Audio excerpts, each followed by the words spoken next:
Улсын их хурлын гишүүнийг эргүүлэн татах асуудлаар хуулийн төсөл санаачлаа гэж Монгол улсын ерөнхийлөгчийн зүгээс мэдэгдсэн энэ 7 хоногийн бас сонирхолтой мэдээлэл байлаа.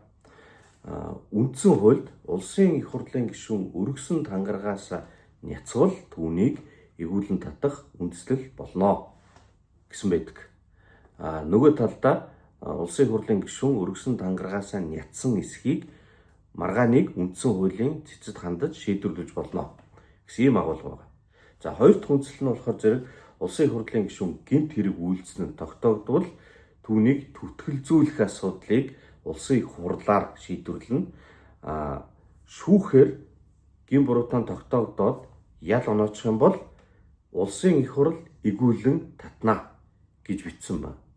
Мэдээж ял аваад явах хэрэгтэй гэмт хэрэгтэн бол. Гэхдээ тэр нь гадны нөлөөтэйгээр эсвэл их том дотоодын том нөлөөтэйгээр ийм зүйл хийгдлээ гэж бодоход ноцтой үр дагавар хүргэж болчихгүй гэж үзэж байгаа тохиолдолд улсын их хурл нь шийдээд ял эдлэх хугацааг хоошлуулах бүрэн эрхийн хугацаа дуусангууд эхлүүлэхээр иймэрхүү зүйл байж болцгүй юм аа гэж энэ заалтаас бол уншигдэж байгаа. Үндсэн хуулинд бол гол зарчмыг нь бол ямар тохиолдолд эргүүлэн татах вэ гэдгийг нь тодорхойлоод заачиж яаж эргүүлэн татах вэ гэдгийг нь бас заасан байна. Тангарагаас нэцвэл бас гэмт хэрэг үйлдвэл.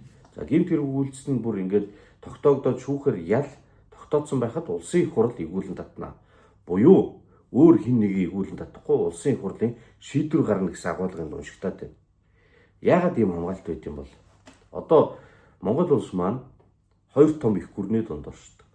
За 3 дахьч 4 дахьч их гүрнүүдтэй бид нар бас харилцахыг, идэвхтэй харилцахыг байнга хичээдэг. Дээрээс нь манай нийгэм өөрөө цөөхөн, цомхон. Тэгээд дотоодын болон гадаадын том нөлөөнд улс төр нь орох эрсдэл өндөртэй. За Монголын улс төр төрийн бодлого хамгийн гол шийдвэрүүд бол улсын их хурл дээр гардаг. Тийм учраас улсын их хурлын гишүүн гэдэг бол хараат бус, бие даасан бодолтой их сүрхий хүмүүс байх хэрэгтэй. За ингээд энэ хүмүүсийг нөлөөнд оруулах юм бол Монголын төрийн бодлого буруу гарна. Бурууга бодлого гарах юм бол Монгол улсын хараат бус байдалд эрсдэл учруулах ийм зүйл бол бий.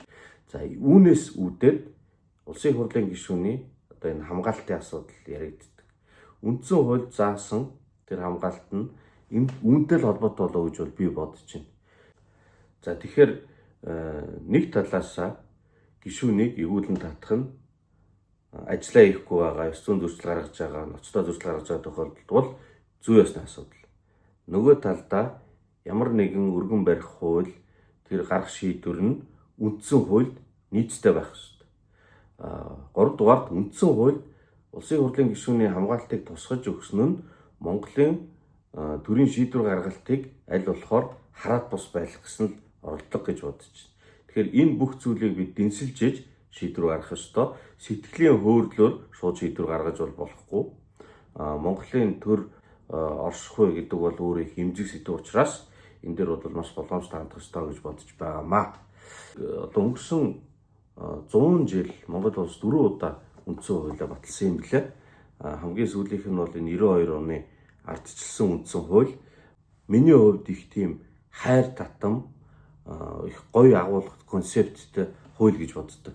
Ягаад гэвэл энэ олон 100 жилийн турш монголчуудын бие даасан байдлаар төрөө байгуулахын төлөөх тэмцлийн үр дүн бол 92 оны хууль. Бие дааж өөрсдөө хуулиа боловсруулж өөрсдөө дүрмээ тогтоосон.